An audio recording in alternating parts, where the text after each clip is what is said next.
Mr. Birdie, members of the board, we do have several items for board discussion this evening. Our first item for board discussion is an FCSD COVID-19 data update. And you should have some copies in your folder of several items. First is the dashboard. And I think we're going to work on getting that on the screen as well.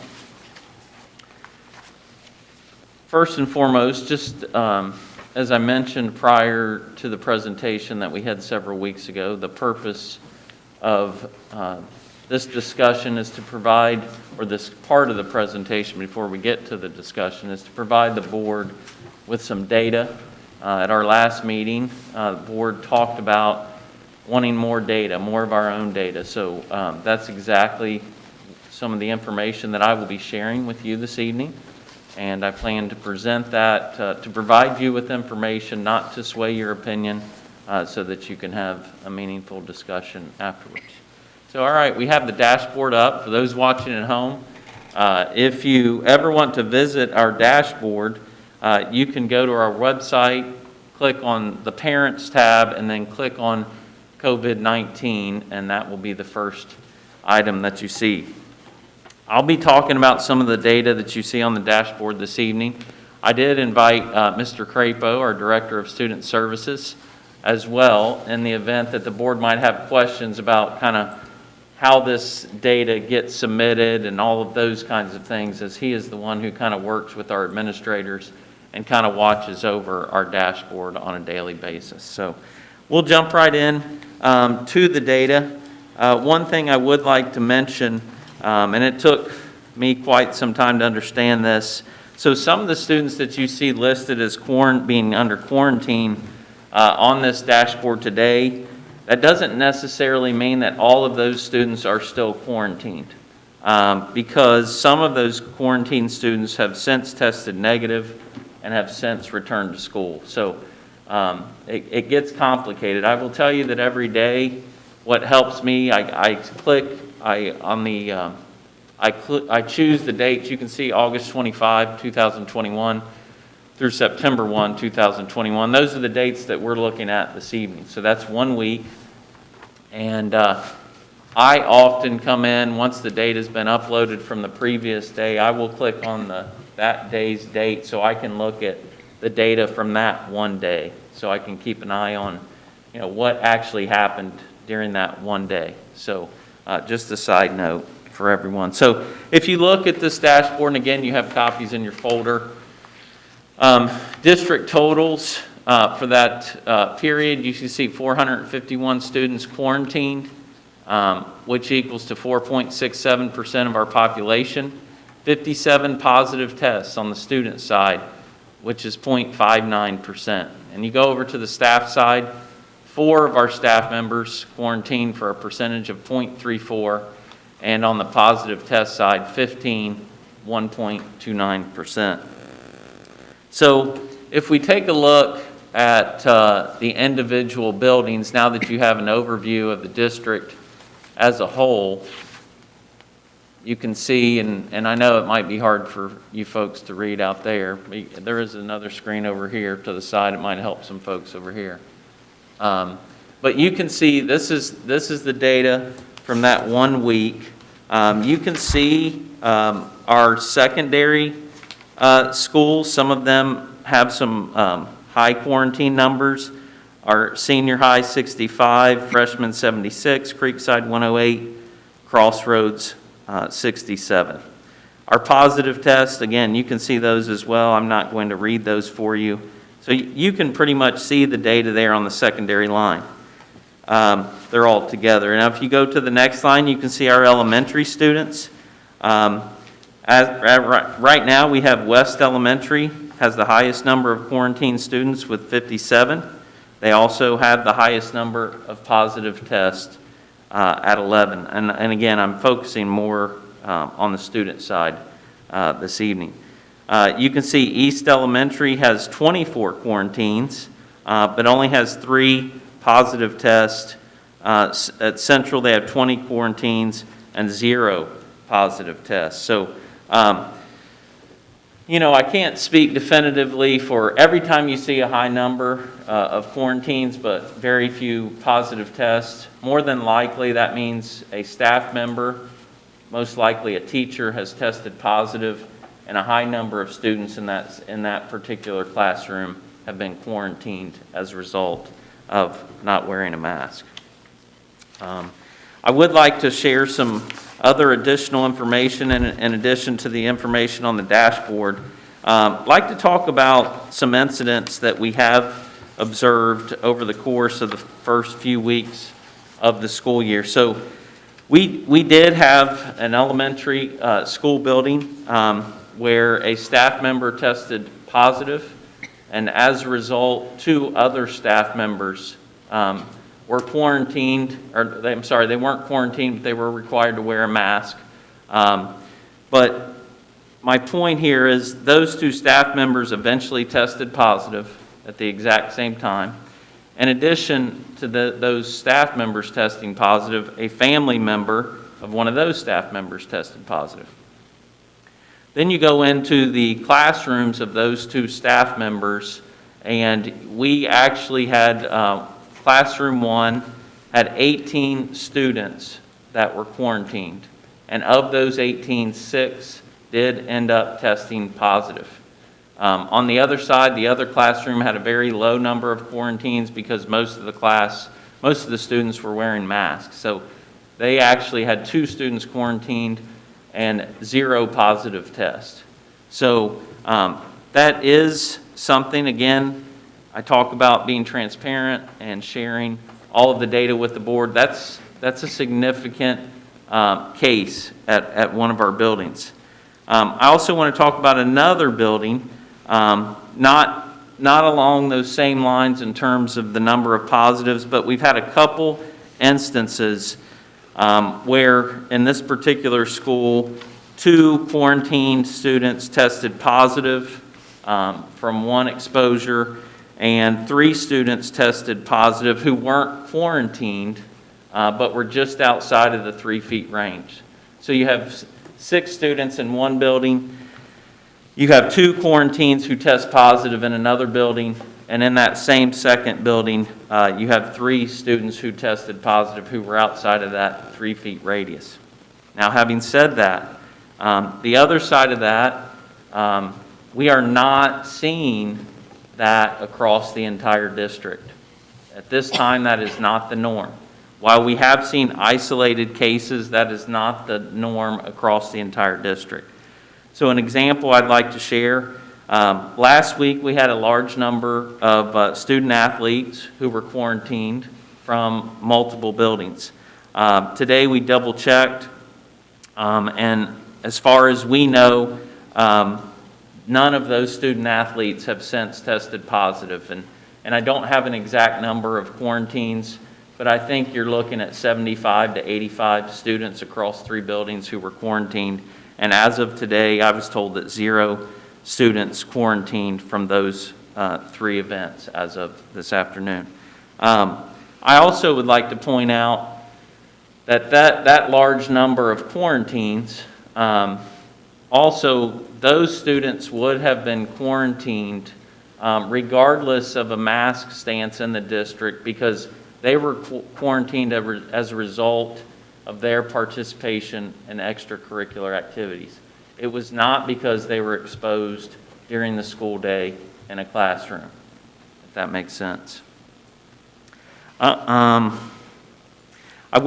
piece of information that you have in your folder, but is not on the screen, is some absence data for the week of 8/26 through September 2nd, which actually that's today, so it includes today. So we're looking at 1 week.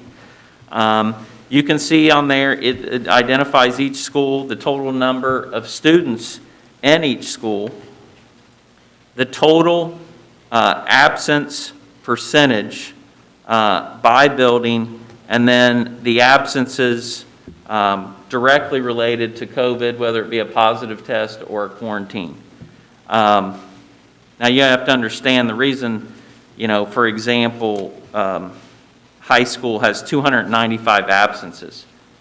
That's all of the kids over 1 week, if that makes sense. So the total number of absences times 5 school days, okay? But I think the key to look at there is the total absence percentage if you're wanting to look at data. You can see that West has their absentee rate has been 15.49% during this past week. And you can see Creekside's at 15.29, Freshman at 14.45, high school and Crossroads were also at 13 and 12. So one of our elementaries has the highest, and then the next several are at the secondary level. The last thing I would like to share with you this evening, and it is in your packet. This is not data, but this is more of me providing you with information. There is a draft. I want to emphasize that this is a draft letter that Butler County superintendents will be taking a look at next week.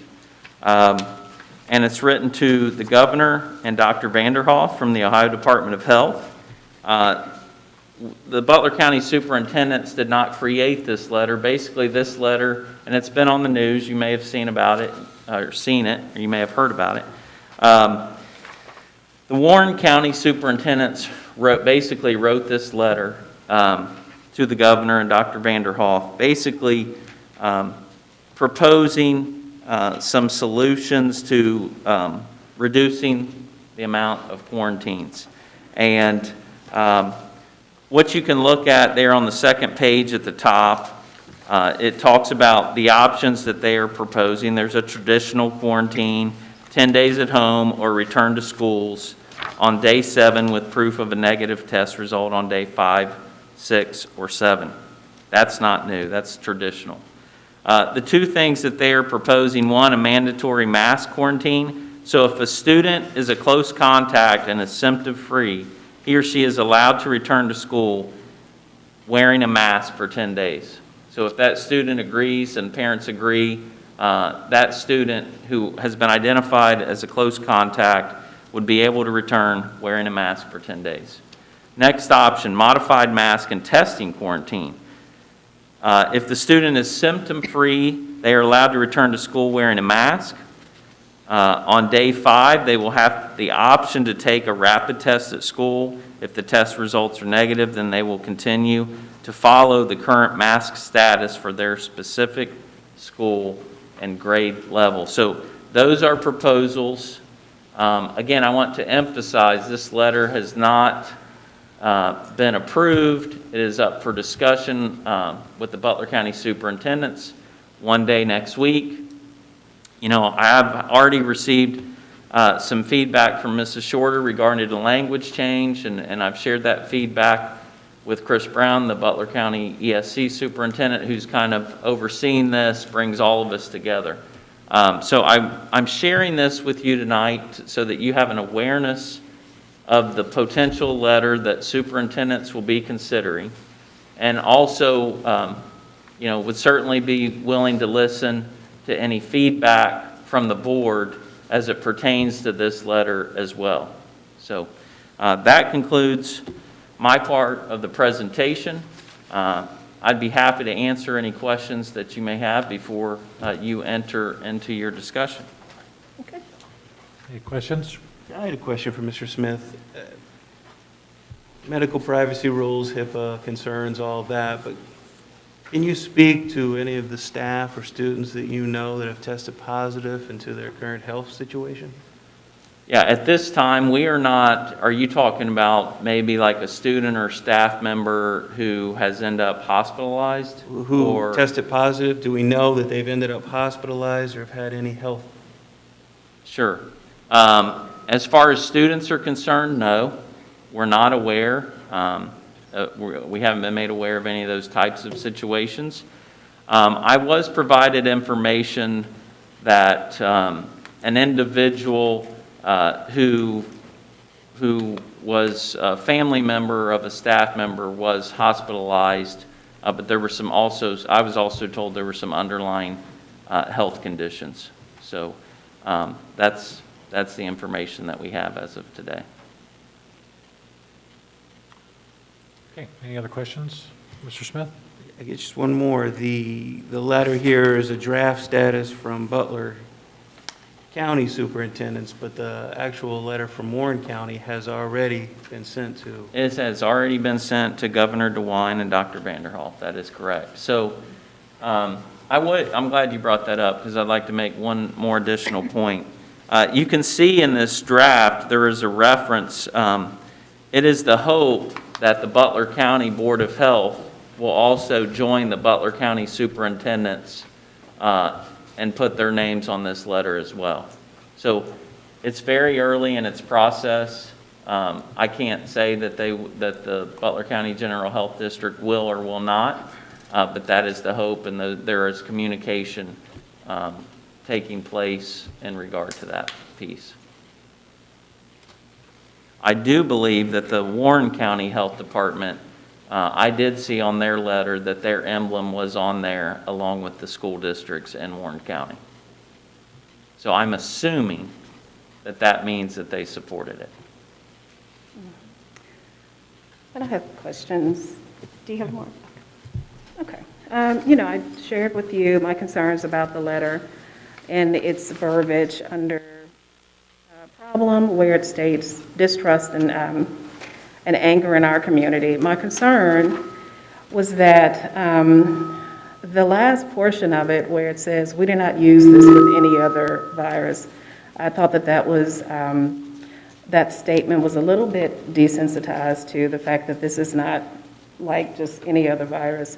And so I'm hoping that, that can be modified. And thank you so much for reaching out to Chris to make that adjustment. I do want to say that the concerns that I have with the letter, with the prescription that's being offered, the issues pertain to almost the futility of this, because if you are wearing a mask, if the mandate is in place in your building, you don't need the 3 items that are here. I mean, the simple solution, and I appreciate that they're trying to come up with something to alleviate some of the issues that are out there pertaining to masks. But it's important to note that of these 3 options, the traditional quarantine, mandatory mask quarantine, the modified mask and testing quarantine, those are all things that are basically Band-Aids after the fact, because the first primary thing is if you're wearing your mask, you don't have to quarantine, unless you later on test positive. And so that can't be understated.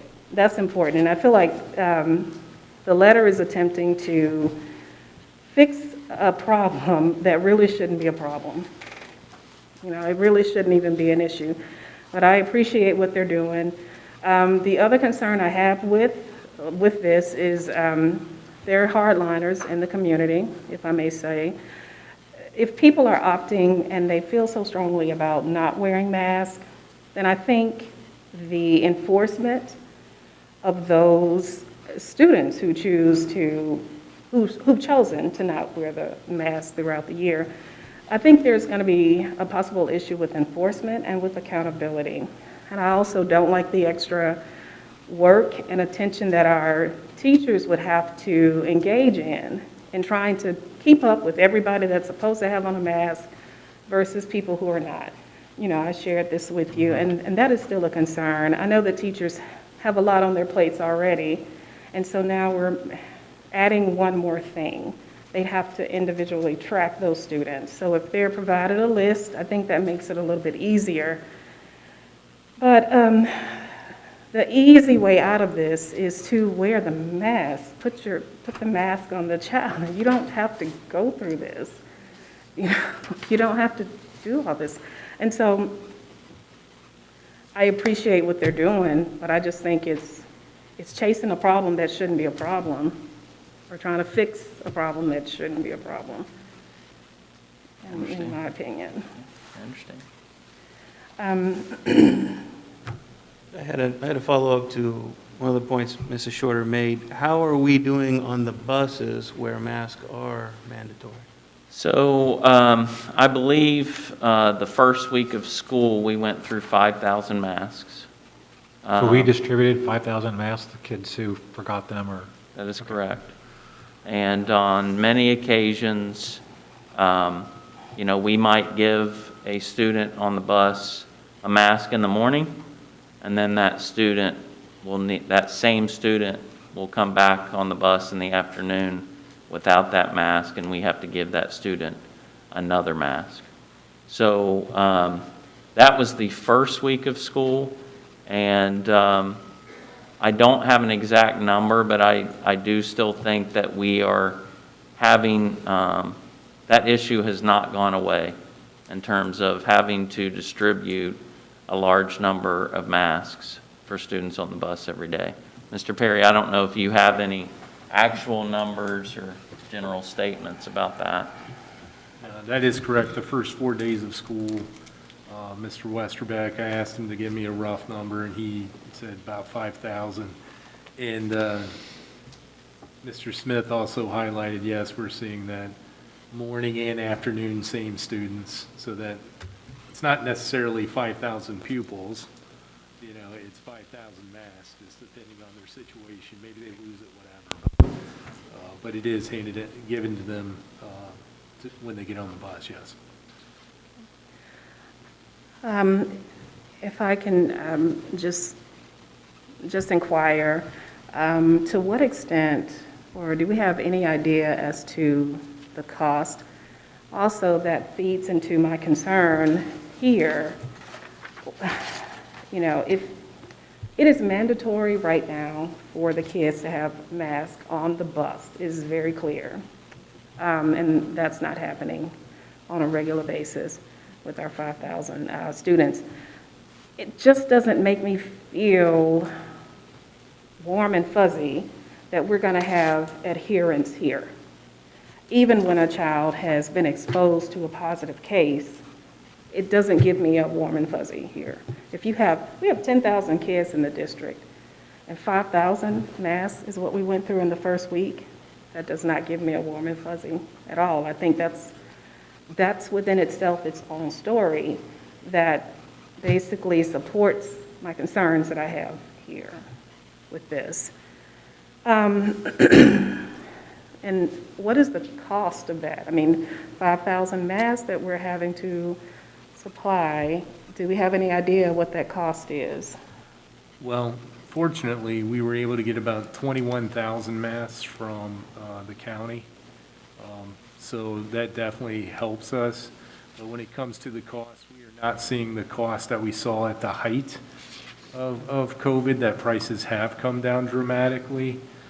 We have purchased masks to make sure that we have quite a few in inventory just in case, because even if a mandate comes down from the state level, that we would be somewhat prepared for that, to say the least. But we are not seeing the increase in costs like we saw even 6 months ago. So that has come down quite a bit. And the supply is readily available?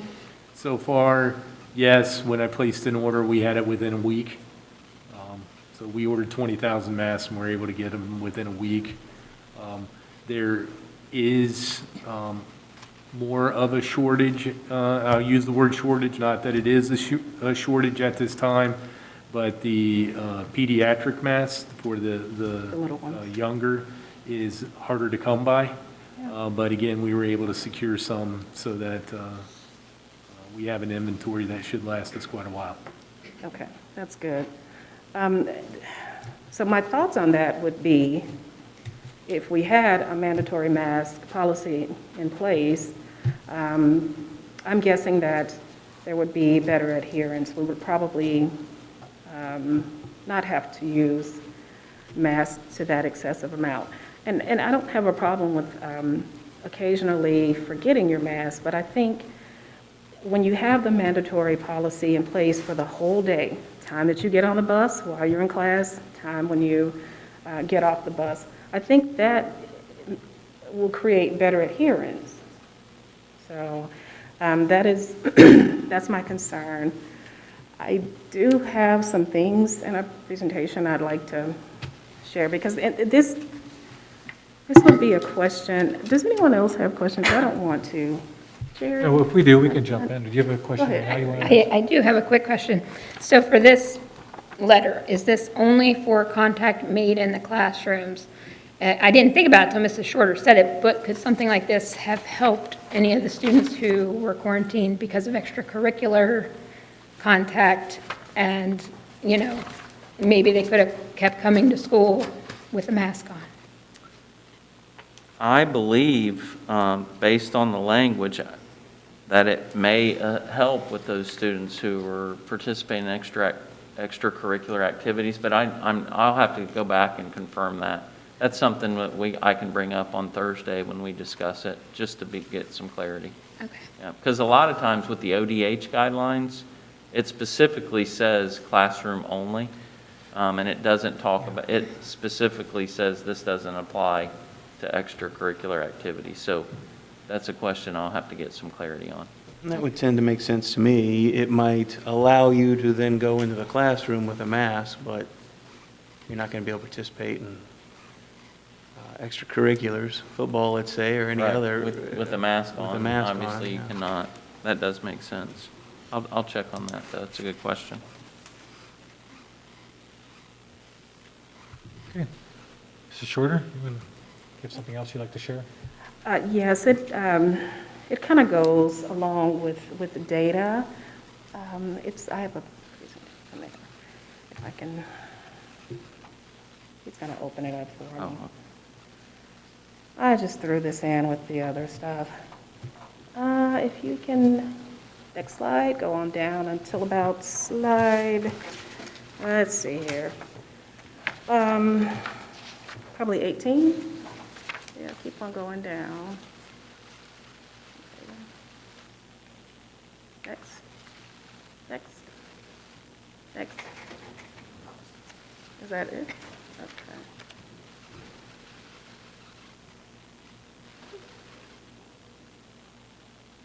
Oh, yeah, okay. Maybe I didn't load the correct one. Is Okay. this your one from last? I added to the one that I had. You last. added, okay. I did, yeah. Can you page up?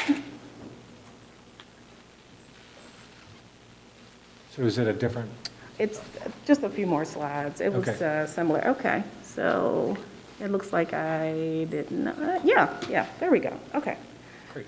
All right, one slide up from that. Yeah, if you go back up. Maybe I'm saying down. Maybe I should say down. Okay, right here.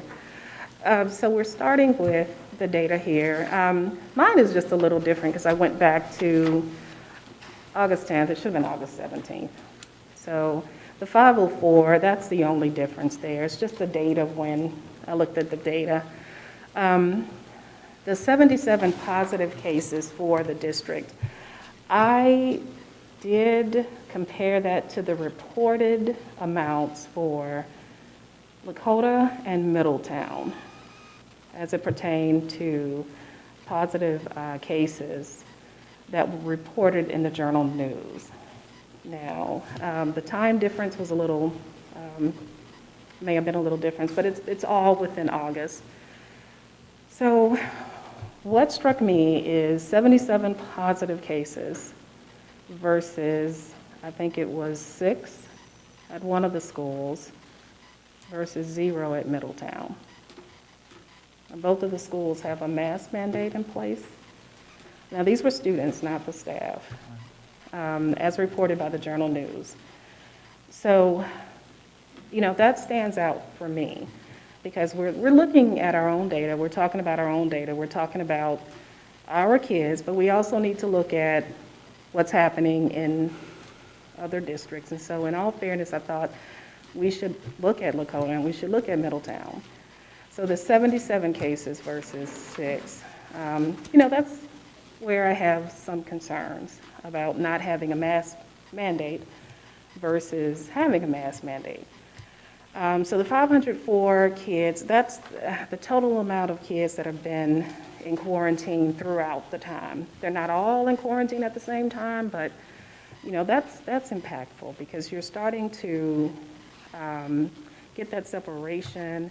Being out for 7 days, 10 days, we had to quarantine last year with my daughter, and there were things that she missed. There were things going on at the school that she unfortunately missed, but it was important to make sure that she was healthy and that she was quarantined appropriately. So I think 504 kids in quarantine is a concern. And I think 77 positive cases is a concern as well. You know, positive cases, that's a leading indicator. Hospitalizations and all of that, that's a lagging indicator. We don't know the extent to which some kids have been impacted by long-haul COVID. I have a coworker who was impacted by long-haul COVID, and he was extremely healthy, extremely fit, and it's, you know, it's impacted his life. So I thought that it was important to point that 77 number out in comparison to Lakota and Middletown. And so we also received a request, it was a letter from Children's Hospital, along with Dayton's Children's Hospital, asking us to put the mask mandate in place because of what they were experiencing, because of the number of kids in those hospitals that are dealing with COVID. And so I think that's data that's important.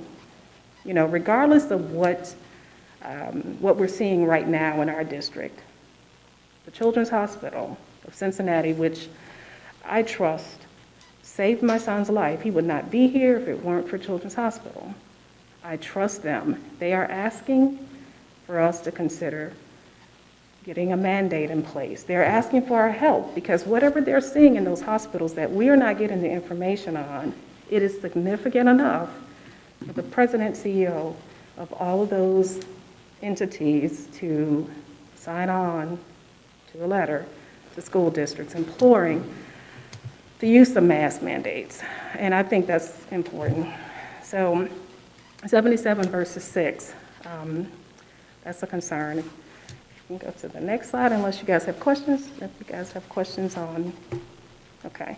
If I could just make Yeah. a comment. I don't have the email with me. I sent the board an email earlier this week from Butler County SC.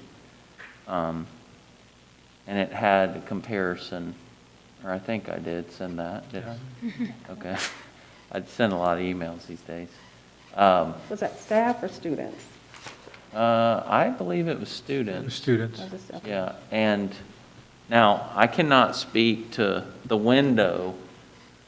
That's what gets complicated sometimes when we're asked to send data. So on my email, I responded and said, this is our data for the last 7 calendar days, Okay. okay? So that's what was represented for Fairfield on that spreadsheet. Okay. I don't remember our exact numbers and their exact numbers. Lakota, I'm talking about. So I don't know what their window was, but they actually had more positive tests than we did. If I'm not mistaken, I could swear that they did. But we had way more quarantines, which makes sense because they are wearing masks. And so when you're wearing a mask, you don't get quarantined. So their quarantines were significantly smaller than ours, but I could be wrong because I don't have it in front of me, but I know it was, and again, I don't know what windows we're talking about there, but I think they had more positive tests than we did. I remember seeing 13, but I thought that was staff. It was 52, 52. 52 At that time. at that time, yeah.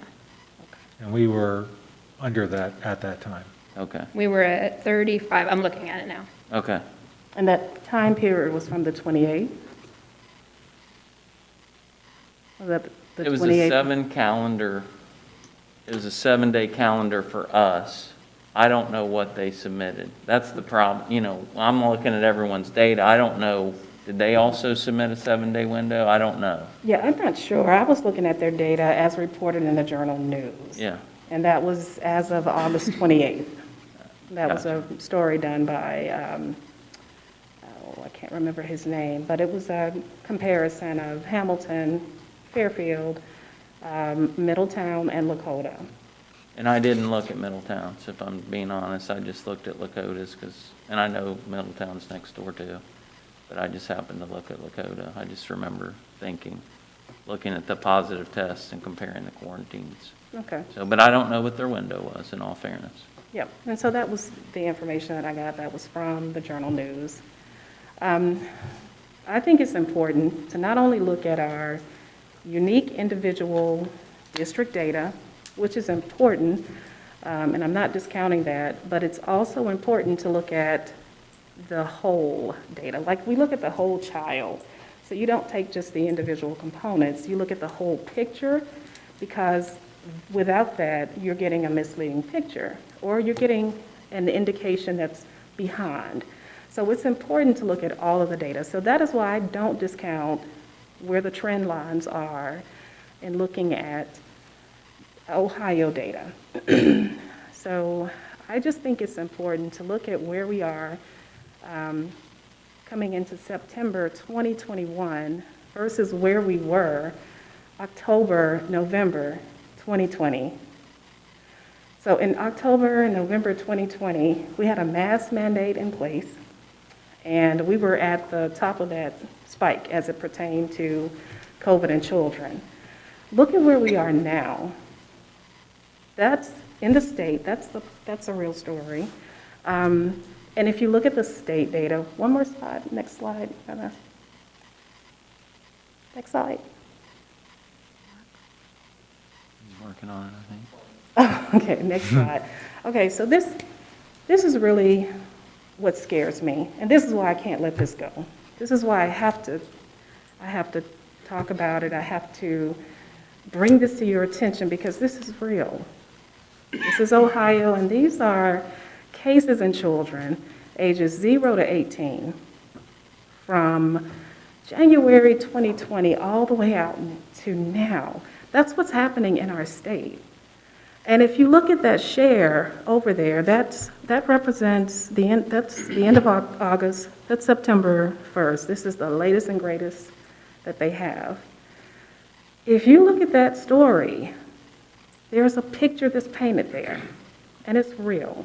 And we may not be there today in the district, but that is a trend line. That's an indicating trend line of what is happening in the state. So one of the things that concerns me, of course, obviously the data just stands out like a sore thumb.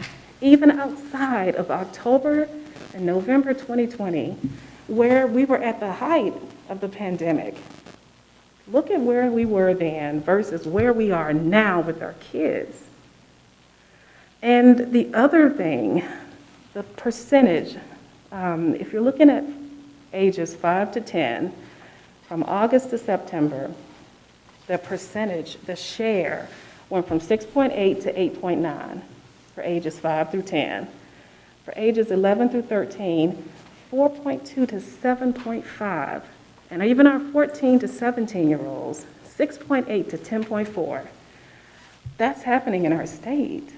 And throughout our state, you know, our citizens are not so dramatically different throughout the state. That's why I keep hammering on this. This is why I'm losing sleep. This is why this keeps me very nervous and very anxious. And I know how parents feel about masks. I understand it. I don't like it myself. But that is scary.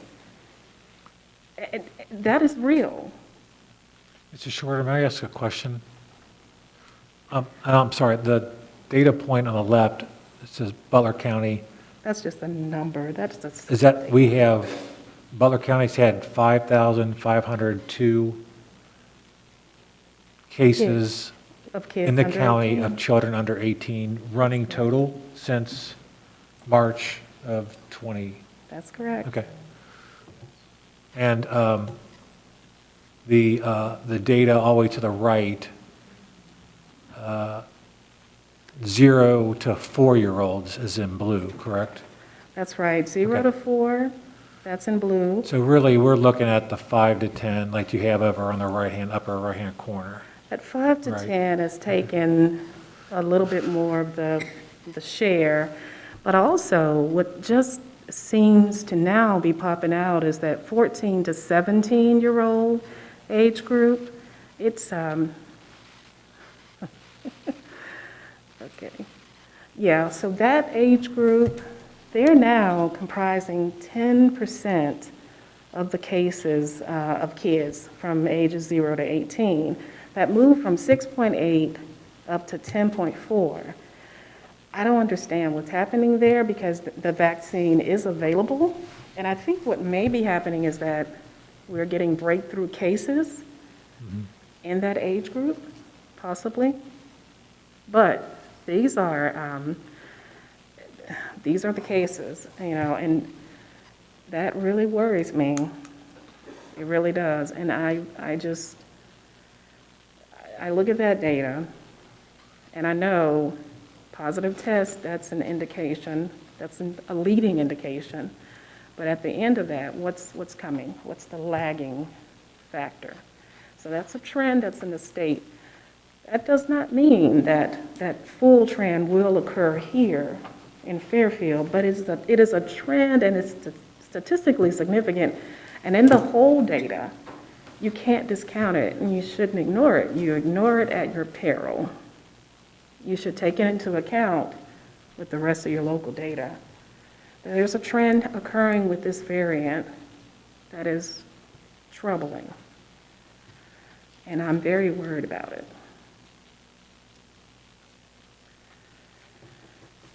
And I think the good news is that here locally I think we've been lucky so far, but last year we had a mask mandate in place. So we had controls, we had a control. We had a way to prevent, the replication of this virus, because the virus is not gonna, it doesn't just stop, it wants to replicate. So as long as it can transmit to other people, it can find a host, it's gonna reproduce, it's gonna replicate. So I just think without a control in place, we are setting our district up to be a hot spot where you're going to have replication. And eventually, out of a population of 10,000 kids, there's some parents or grandparents, there may be an abuela in the home, in a multi-generational home that is sensitive. And the more kids that you have bringing that virus home, even if it doesn't impact them, their families. You know, African American and Hispanic families have been hit extremely hard, regardless of the age groups. They've been hit pretty hard with not only hospitalizations, but deaths.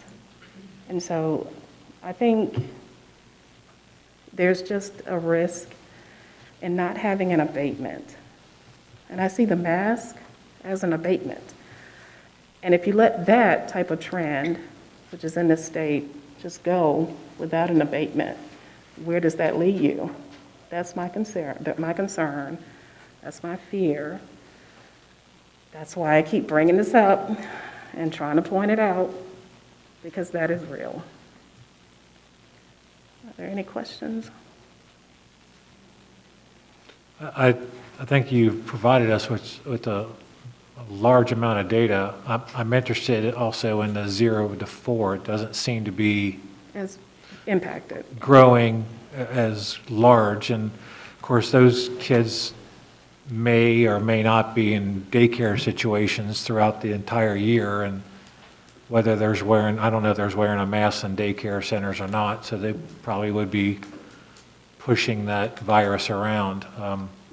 They're so little and their lung capacity is, diminished compared to, or diminutive compared to, teenagers. With teenagers, there could be the issue that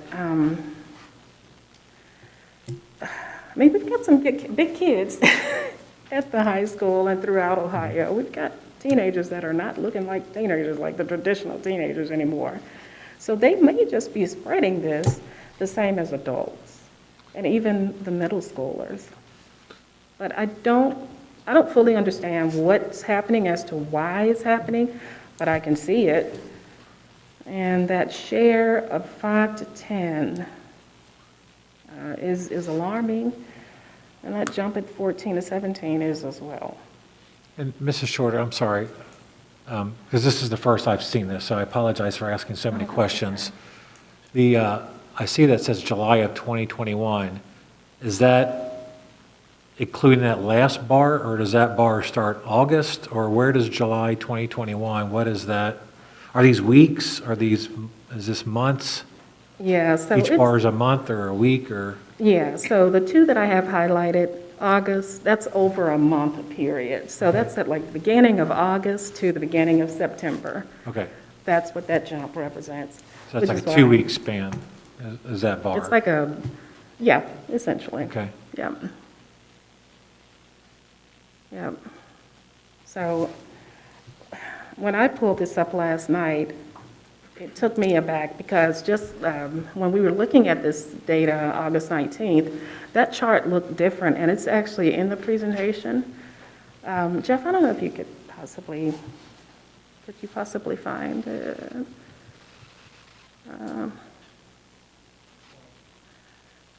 Well, I was just trying to do a comparison. I should have laid them out side by side. But back in August 19th, it was that bar, the second to the last that we were talking about. And this bar at the end, that's looking at what's happened since school has started.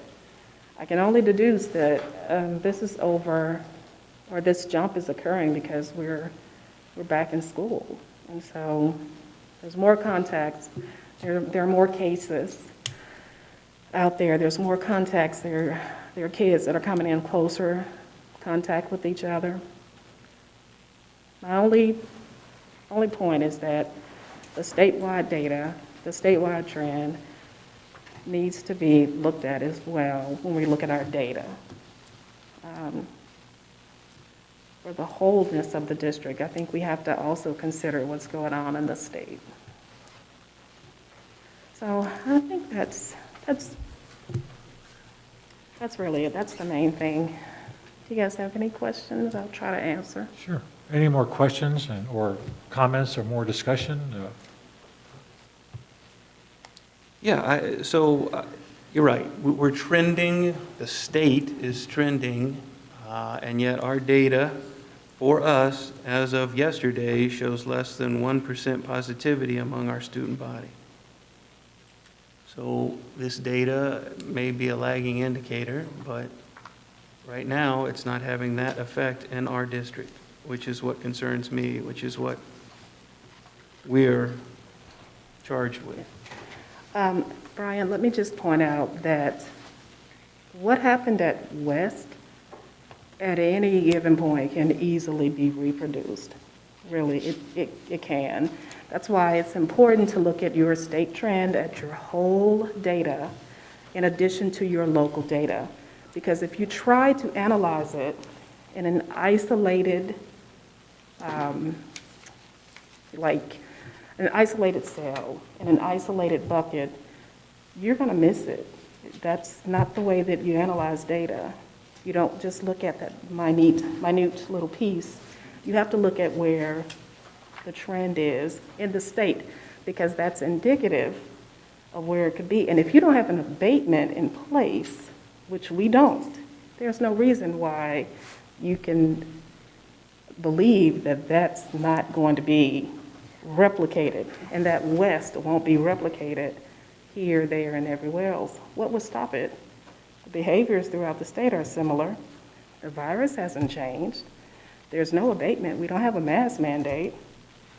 I would suggest that we are maybe more likely to be consistent with what's happening in Louisville or Lexington or Indianapolis than we are in Cleveland, because we're 100 miles from those cities, and we're, 200 and some odd miles or more from Cleveland. So compare what's going on in the state, and we're in southwest Ohio, I'm more comfortable with what's going on in our area. Now, I might be interested in seeing what's happening in, southeast Indiana or northern Kentucky, as opposed to what's happening up in Toledo or Youngstown or Akron and Cleveland, because they are hours away from us, drive time. So while I appreciate what's going on in the entire state, obviously it's trending in the wrong direction, but I think our focus is what is happening in our very own backyard. And so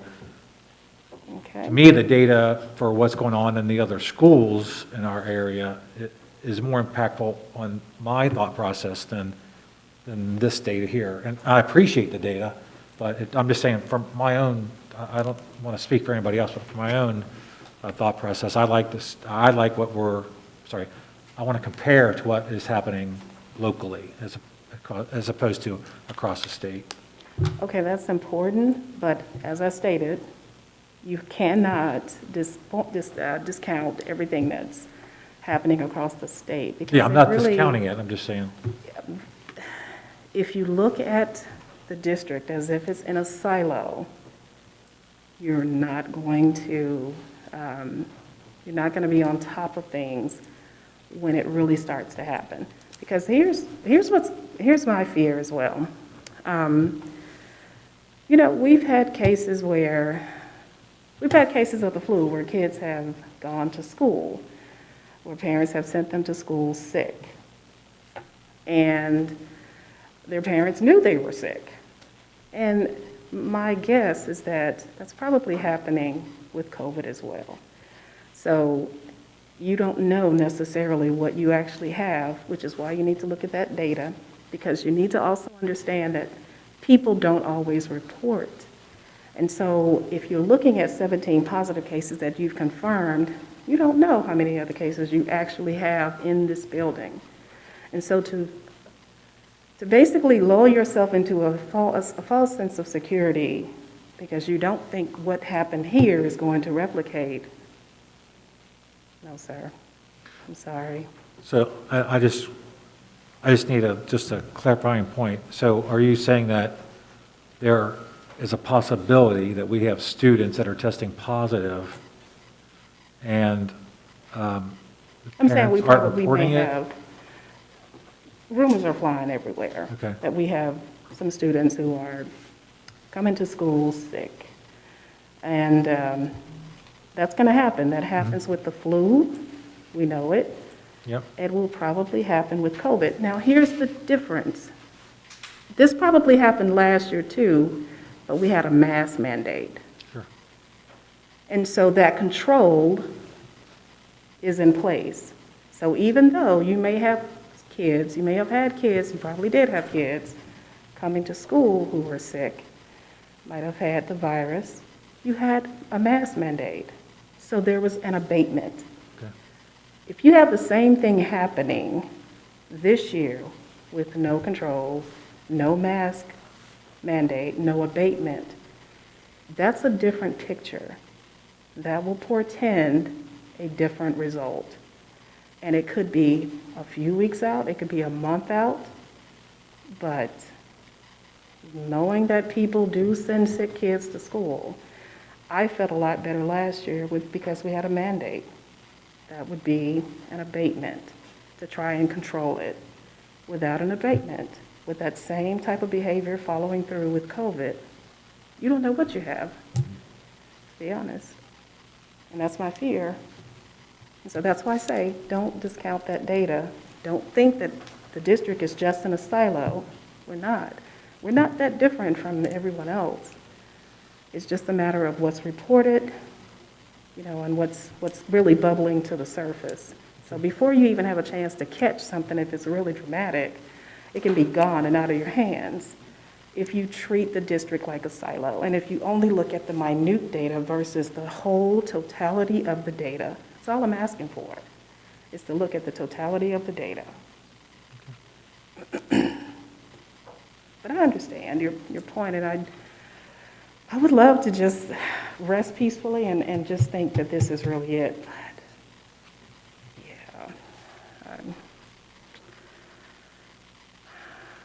I have a lot of concerns. All right, any more comments or discussion? I have some stuff, I don't have, a presentation or anything, but I have some printouts. Now this, I talked to Billy on the phone about this last week. Miami, on Butler County Health's website, Miami has a project where you can kind of parse the data. I think it's a little more user-friendly than Ohio's website, but it could be because I'm accessing Ohio's website on my phone most of the time, and maybe it's easier on a desktop. But, so this is showing the number of positive cases by age range. Now, Miami's data goes from 0 to 19, so you would assume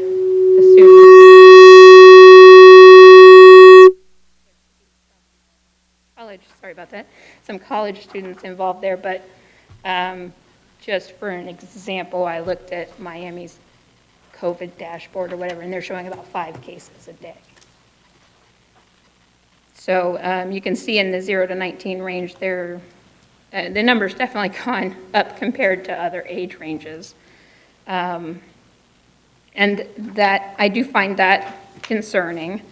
As far as hospitalizations go, I do follow the Ohio Hospital Association's map, their map that they update weekly. It shows the weekly patient admissions by age group. And you can see that they actually do parse out 0 to 17. And they're showing, now these are just, I don't know the technical way that they count these, but they say these are people that are COVID positive upon admission. So whether that means they're there just for COVID or COVID plus something else, I don't know. I don't know if it, I assume it doesn't mean anybody that tests positive for COVID that they've acquired in the hospital. So, but there's you can see the trends by the age group, and that the state as a whole is on an upswing, although not really in the 0 to 17 age range. Well, it's 68.26%. That's a change from 1 week ago, so then that probably follows the trend a little bit more. Oh, I mean, yeah, I mean, it is showing that it has gone up statewide for that age range, but you're not, what I'm saying is you're not seeing the steep upswing that you are with the other age ranges. Like for 50 to 59 compared to 8 weeks ago, there's a 1,200% increase. Yeah, those other age groups are still going to be vulnerable, but you have to actually look at what's specifically going on with that age group. So I'm just pointing out with the data there that there is an increase, and an increase is an increase regardless. But I appreciate this. I've actually seen this before. I do think that it's important to understand what's going on with the data. No one is discounting that the elderly, persons who are sick, that they're not at risk and that their numbers aren't increasing. Yeah, We're I mean, focused on 0 to 18. I'm sorry, I don't mean to interrupt you. My thing with this too is where specifically talking about age ranges like 40 to 49, 50 to 59, these are the age ranges of our students' parents. Yep. So that I did find a little concerning. Now, on the Hospital Association's website, you can actually further narrow it down by region. So I just chose the Southwest Ohio region. And actually, they're not showing hardly any admissions for 0 to 17 for I think it's 8 or 9 counties in the Southwest Ohio region, people who were admitted with COVID at the time of admission. They're not showing any in the last 8 weeks, which I found very reassuring. Obviously, there is the upswing with the other age ranges, but Looking at 0 to 17 on your chart, there, I'm looking right at the increase out here. That's significant, right?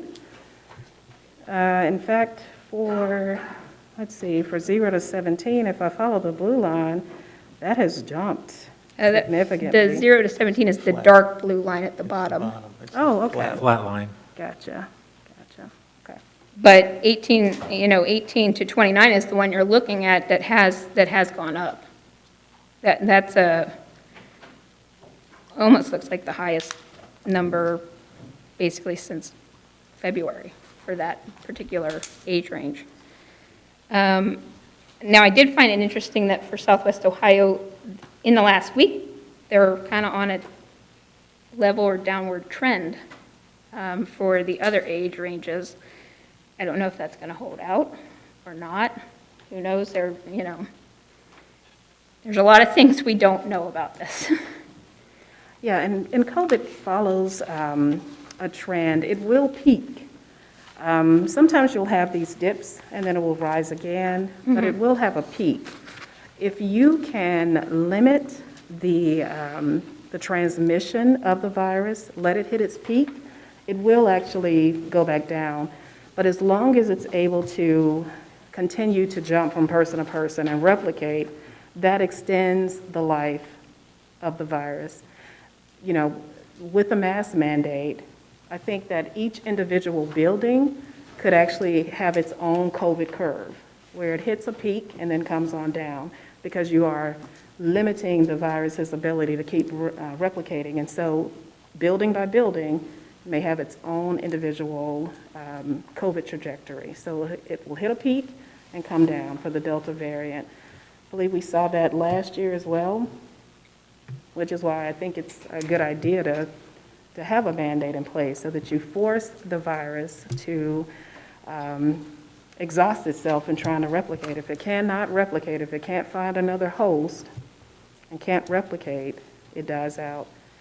And so COVID always has peaks. It has peaks and valleys. And so I'm not sure exactly where we are in the process or in the cycle, but why I think this data is important is that we might be at the end of it, or we might be at the beginning, we might be at the end. I don't know, but just looking at the data says that there's probably some more to come without an abatement, and some kind of abatement. And it may not have to be an abatement that lasts for a long time.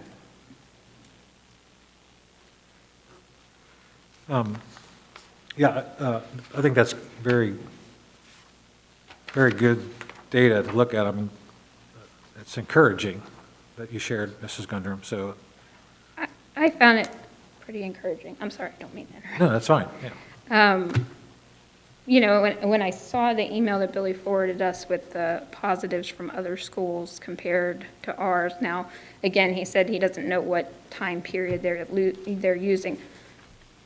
Before I forget, though, thank you so much for our dashboard, because I have gotten numerous compliments from parents in other districts that said, oh my gosh, I wish our school did this, because I've been on the other school districts' websites, I think everyone in the county, and ours is user-friendly, and I like how it breaks everything down, and I'm finding that a lot of the other schools, they only update it like once a week. And so, you know, several news stories have been out there that are like, oh, look, you know, and they're lagging behind because they have data from the first week of school. So I very much appreciate whoever's putting that together. If I could That make a is so comment. informative. If I could make a comment, if you don't mind. I'm sorry to Oh, interrupt sorry. you now.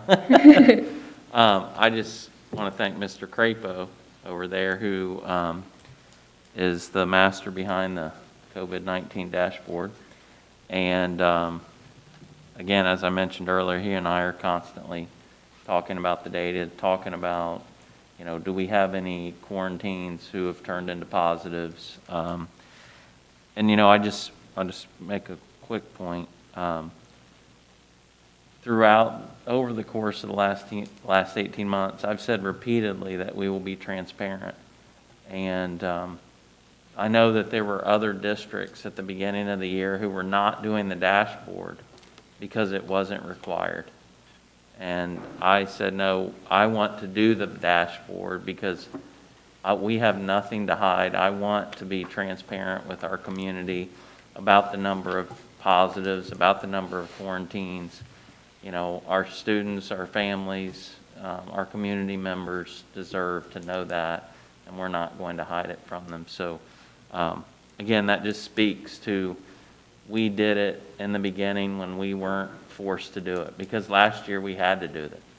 But this year we did not have to provide that dashboard, but I thought it was important. And again, want to thank Mr. Crapo for all his work behind the scenes on the dashboard. So thank you for the Thank you. Thank you, comments. Mr. Crapo. So when I was comparing the numbers that Billy had forwarded to us from the other districts, I was looking at Lakota, and depending on what date range they're looking at, our positivity rate is about the same as theirs. I think it came out to whatever, 0.3 or something like that, when I did the math. But we have a quarantine problem they don't have. And that's, I mean, I don't want to see any of our students get COVID. I don't want to see anybody, period, get COVID, but I know that some things, you know, you can only do so much to stop it. But the quarantine numbers and the absences numbers are really, they bother me. And I think that they could be avoided. Now, I know there's a lot of things going on in the background. There's this letter that Mr. Smith talked about, and I know there's some pending legislation possibly about masks and whatnot. But I'm having a hard time with the quarantine numbers and the absence numbers right now. And that's my feeling. That's where I am. I said I wanted to see data from our schools because, honestly, I have all the respect in the world for the Butler County Health Department, but last year they were saying, like, if we tried to have any in-school learning at all, we were going to be shut down within weeks because we'd have so many positives and quarantines, and it didn't happen. And they were just doing their job, trying to warn us, but, you know, it didn't work out that way. And so that's why I wanted our data, and these absences are really, and the quarantines are bothering me. And, I mean, at this point, it would take very little for me to tip me in favor of doing maybe a temporary masking. But I would want it to be like not an indefinite, just like a, hey, we revisit this in a week or two or whatever, you know. And if I could just read a little bit of this letter, and, you know, and thank you so much, Jerry. This is great information. This letter is the Ohio Children's Hospital Association, and it's signed on by our Cincinnati Children's Hospital and Dayton. It says, we need your help. More kids are coming into our hospitals with COVID symptoms. More kids are being hospitalized because of COVID, and specifically the Delta variant. More kids are in the ICU with COVID than ever before. Our respiratory illnesses like RSV are at levels that we usually don't experience until the peak season in winter. More kids are coming to our hospitals with mental and behavioral health issues. Our workforce, which face staffing challenges prior to COVID, is being strained at unprecedented levels.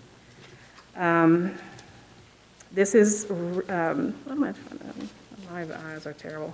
This is the reality for us today, and it's threatening the capacity of our pediatric safety net in ways we have never experienced before. So that's just a part of the letter that was signed on by Children's Hospital. And so I'm going to have to believe that the president and CEO of Children's Hospital, the president and CEO of Dayton's Children's Hospital, that they are aware of what they're seeing, that there is some straining that's occurring in this area. Last time I checked, Dayton and Cincinnati were in Southwest Ohio. So based on the letter, there's something going on that that they're concerned with, that they're worried about, and they're just asking for help. They're asking for help via a mask mandate to limit the spread of COVID and to limit the virus's ability to reproduce in host after host when you have no abatement.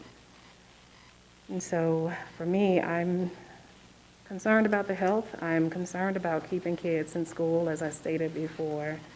We need to keep them in school. We need to keep them safe as much as possible. And this letter to the Butler County ESC, it's a redundant thing if everybody is wearing masks. If you have the mask mandate, then you don't need to do all the things that are listed there. So I hope that parents will, regardless of what the board does, I hope that parents will send their kids to school with masks. I really do. I want their kids to be safe, and I want people in their home to be safe. And I want them to be in school learning and not have so many important activities interrupted.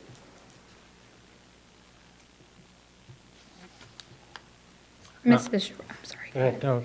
Mrs. Shorter, to your point about Dayton, that the Hospital Association did not include Montgomery County in the Southwest Ohio part, but I could totally see your point, though, because, I mean, it is not that far away.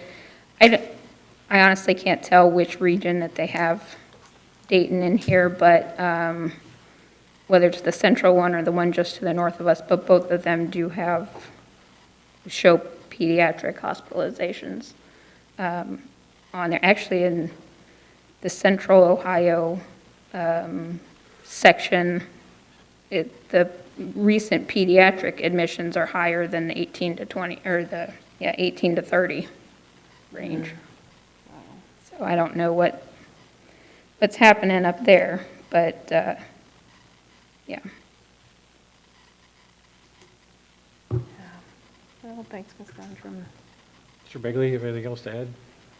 Nope, not this time.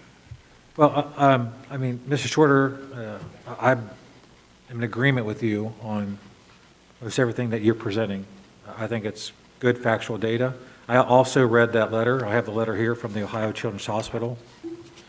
And they are asking for help. But I see this as a letter addressed to parents saying, we need you to send your kids to school in masks. And I think we also got a letter from the Pediatric Associates of Fairfield, signed by several doctors. Again, it's stating that children should be wearing masks in school. And so all along, we have been following the guidelines that have been set forth by the Ohio Department of Health. And the reason I'm sitting here with a mask on today, fully vaccinated, is because we are strongly recommending that staff and students wear a mask, because that is the guidelines that we have been given. Strongly recommend, and I still stand by that. I still stand by the fact that we are strongly recommending. We're pleading with parents, if you want your child to stay in the classroom, send them to school with a mask. We're also pleading, if you want our bus to pick their child up and bring them to school, have them at the bus stop. Like, if you want your child to succeed in school, have them do their homework. Have them study for tests. And so these are all things that we can encourage parents to do to help their child not only succeed in school, but to stay in school. I still feel it's important that children, including my own grandchildren, wear a mask while in the classroom. I think the data shows that it's helpful. But I don't believe that myself not being a healthcare professional or an elected healthcare official that has all the resources available to them and having personal people tell them and advising them that it's our position to mandate a healthcare item to an individual. I know that doctors would also recommend that to avoid childhood diabetes or obesity, that children eat their vegetables in school, but we're not making sure, we're not mandating that kids eat everything on their lunch plate after we serve it to them. And so I think that's between the parent telling the child, make sure you're eating all your green beans and your carrots or whatever else is being served in our lunchrooms, or they're sending to school in their lunches. I think I still feel strongly that that's a decision that the parent has to make, what is best for their child. Because quite frankly, if they send their child to school, it's highly unlikely, well, I'm not going to say highly unlikely, it's less likely that they'll catch COVID if they're protecting their own child. And so I can't speak for parents that send their children to school without masks on. If their child gets quarantined or their child catches COVID, it's because as a parent, they made that choice. They made that decision to not send their child to school wearing the abatement, as you said. And so while I agree with 99% of what you're saying, and I'm so very grateful for all this information you're giving us, I'm hoping that the parents that are maybe going to watch this later can understand that you're providing this data also to help them make the decision to send their child to school wearing a mask. And so while I appreciate all that you've put before here, I'm just not at the position right now, and I don't know if I'll get there, maybe at some point, but the data that's here right now does not persuade me to vote in favor of a mask mandate. And maybe further down the line, I would be in favor of that. I mean, I don't know that. I can't play ifs or whats, but, and if I did, maybe I would agree with what Mrs. Gundrum said, that we limit it to, like, okay, if it's from now until our next board meeting, so it's to mandate masks, and then we can reevaluate it at that board meeting. I don't know where I would be. I haven't really given it that much thought as far as if we were to mandate something, what would we want it to look like. But I'm so very grateful, Mrs. Short, that you've brought all this information together, because I'm hoping and praying and pleading with parents to send your kids to school wearing a mask. But I feel like it is their job as a parent, or the state healthcare professional, if he wants to mandate or she wants to mandate something, then we'll have to follow that. It's out of our hands. But as far as local control, I would like to see, unless these numbers are just unbelievably rampant, I would like to see that still under the control of the parent. And so I respectfully disagree that I would like to see a mandate. Okay, can I push back a little bit? Absolutely. Okay, because I hear two different things, and they're slightly in conflict. I'm sorry, I didn't, I hear two different things that you're saying, okay, and they're slightly in conflict. okay, The reason I'm pointing that out is either we have the right to make a mandate, either you feel that we have the right to make a mandate, or we don't. So if we're going to wait until the numbers are at a certain level and then make a mandate, then we have the right to make the mandate. okay. So I'm just pointing out that there's a slight, Sure, and I can explain that. okay, So if I see numbers that are going bonkers, to use a strange term, then I would have discussions with our representatives and our legislators to push the healthcare professionals to do more research and make it their job, or get more information, make it their job to make that decision whether there should be a mandate or not. I would have those conversations. I still would not, I would follow a mandate, but I don't feel that I would make a mandate, if that makes any sense. Like, we'd have to follow a mandate that was handed down to us. But- yeah, that's a little, I'm You going to let you slide, but I think if you just kind of listen. No, I would tell if it's so bad across the state right now, why isn't the state We know health why. department, the Ohio Department of Health, mandating masks? But we know why. We already have that answer. We discussed that last week. We have that answer because the governor, his hands are tied based on Senate Bill 22. That's, that's just the law of the land. That was based on the state legislature. So we know why he doesn't have the mandate, because as soon as he tried to issue one, the state legislator would just go and hit his hand, pass the law, and state that he can't, that even boards can't do it. But Senate Bill 22 effectively tied his hands, which is why he's been begging. Has it tied the Ohio Department of Health Director's hands as The well? Ohio Department of Health is under the governor. That is under the legislative, the executive branch. And so Okay. those bodies, their hands have been tied. And I understand that. That's because of our state legislature purposefully doing that. So I'm not surprised that he hasn't said it. It's basically like kicking the ball down the road, or hot potato, who's holding it, It's a political game. And politicians play political games. School boards, which are nonpartisan, need to be about the business of protecting kids. And so politics has to get out of the door always, Right.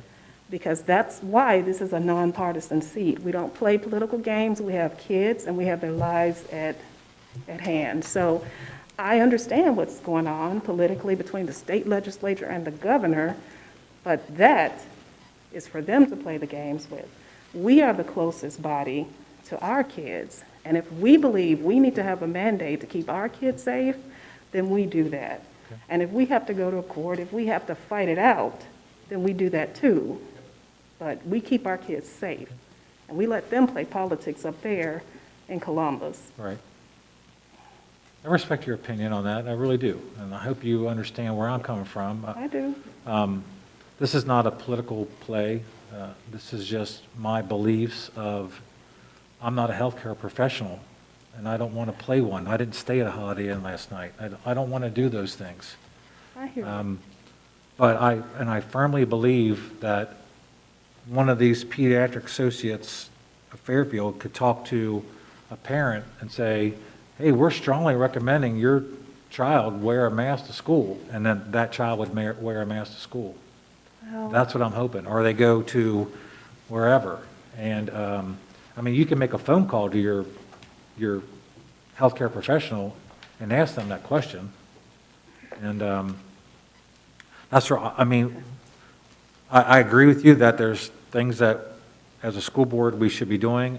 And to me, my opinion, I haven't asked anybody else's opinion, I feel that it's not our position as a school board, that we're not healthcare professionals, to mandate the use of a medical device. This is what it is. It's a medical device. If it's helping you contract, again, I support students and staff wearing masks in school. I fully support that. I'm just not in a position right now to say it should be a mandate. My opinion. okay. I understand. Anybody else have anything else you'd like to add to the conversation? I would tend to agree that we went from following guidance to now having to issue guidance and directive. And sooner or later, if the numbers decree it, then I would be in favor of it, but I'm not there yet. And let me be clear, if the board, the majority of the board wants it, then I will support it because that's what the board wants. I probably would not vote for it, but I would, just like everything else, this is a vote of the entire board. And so if the board passes something or votes on something, the entire board should support it, no matter what their personal vote was on it. So, but at this time, I'm not ready to vote in favor of a mandate. So, but I respect everyone's opinion, because I feel like the only reason you're here is because you care about our students and you want what's best for them. I understand that. Like I said, it would take very little for me to be in the mandate camp. I also feel like people in Columbus are kind of passing the buck because they don't want to deal with fallout from it, so they'd rather neighbor versus neighbor, assuming the worst about each other, when everybody really just wants to do the right thing, they just have different opinions on how to get there. My concern with the quarantines is that we've seen multiple school districts now that have shut down for a week, or they go hybrid, and I don't want us to get to that point. I want to have consistency in our kids' lives as much as we can, with as crazy as the last couple of years have been. So like I said, it's not going to take much for me to be there if there are parameters on it, if it gets revisited regularly and it's not just like a blanket, forever until we say so again kind of thing. So I'm not quite there yet, but I'm very close. I'm very close. I don't want us to have to go hybrid. I don't want us to have to shut down. Because, maybe in the grand scheme of things, it doesn't seem like it, but there are different, we've talked about it, there are different portions of our student population that are more affected by when we have to go remote or hybrid than others. And, I'm trying to think about all of the kids in this too. So I'm not there yet. I'm very close, very close. Is there any more discussion on this right now?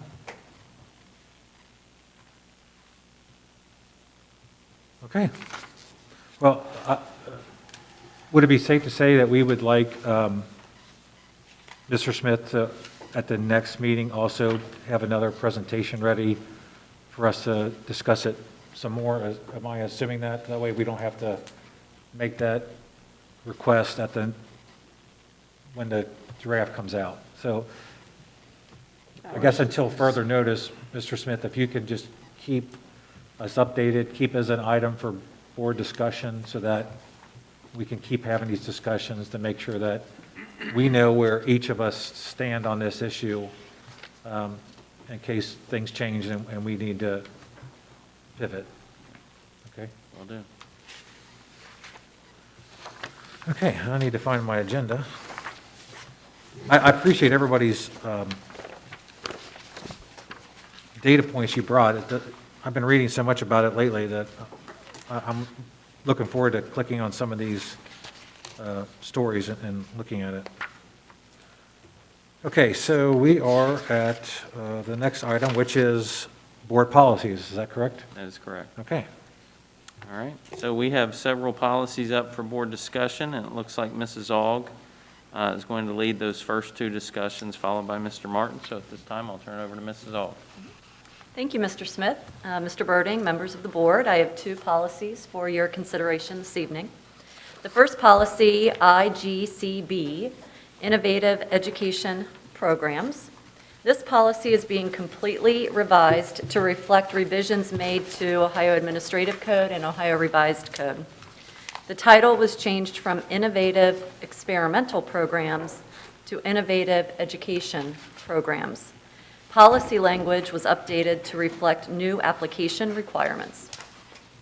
This is not a required policy, but OSBA suggests school districts adopt the policy in case the district ever wants to implement a program covered under these new rules. The second policy is policy IGCK, Blended Learning. This is a brand-new OSBA policy. We just received it a few weeks ago. It is suggested for districts that may consider a blended learning program. In June, the district submitted a blending learning declaration for the Fairfield Academy. So this policy is the next step in that process. Additionally, we learned last week that we could submit a blended learning declaration for the entire district that would allow us to move to remote learning if needed during the school year. ODE allowed districts to submit that declaration after the initial deadline due to the uncertainties related to COVID right now. So we've also submitted a blended learning declaration for the district. I want to bring your attention to one particular part of this policy, and that is in the first paragraph, the second sentence, where it says that policies and procedures related to this policy should be presented to the board. So then, they then give us a list of what needs to be addressed. So we are going to capture all of that information in a regulation that will accompany this policy. And I plan to have that for you at the next meeting. So this concludes my items for board discussion tonight. Any questions for me? I'm sorry, Mrs. Aug, will you point out that last sentence you just said, look at the second line? Oh, sure. The first paragraph, second sentence, it starts with when a blended learning environment is implemented.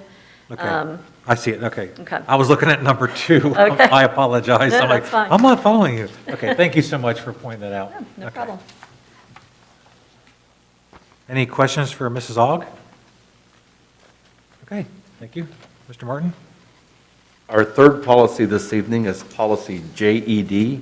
It's student absences and excuses. The changes that are being recommended will bring us into compliance with House Bill 410. We are simply separating excuses that are medical in nature from excuses that are not medical in nature. Because if someone has medical excuses and there's doctor notes, they can miss as many days as they need to, and the parents wouldn't be taken to truancy court. However, if it's for a non-medical reason, they could be taken to truancy court if they miss certain, or reach certain levels of absences. So it's basically just separating those two. There is one other change if, and it has to do with the non-medical reason that a child misses. Perhaps there's an illness in the family, and in the past, we just needed a parent note to excuse them for that, and now we need a doctor's note. So those are the changes for this policy. Any questions about the recommended changes? Any questions for Mr. Martin? Okay, thank you. You're welcome. Okay, next item, Mr. Smith? Yes, Mr. Birdie, members of the board, I have one item for your consideration under letter D, other items for board action. Number 1, recommend the approval of the following board policy, letter A.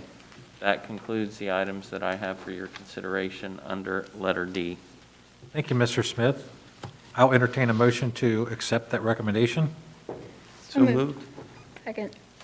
I hear Mr. Begley and then Mrs. Gundram. Any questions or comments from the board? Okay, Mrs. Lane, will you call the roll, please? Mr. Bagley? Yes. Mrs. Gundram? Yes. Mrs. Shorter? Yes. Mr. Birding? Yes, motion passes.